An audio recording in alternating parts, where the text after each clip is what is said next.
What is up, guys? For the first time since I've owned the GTI, it finally idles. So as you can see here, got the new alternator on here and it is running great. I couldn't figure out why it went idle for a while, and here the alternator just wasn't charging, so it's literally dying on itself.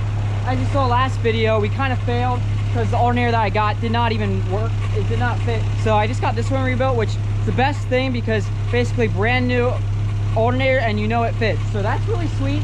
Just about to take it for its first real drive, so I'm super excited about that.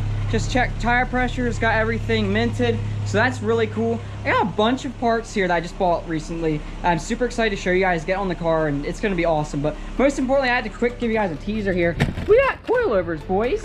So that's super excited. Cannot wait to get them on the car, and we'll see. So we'll take it for a spin. Catch you guys later.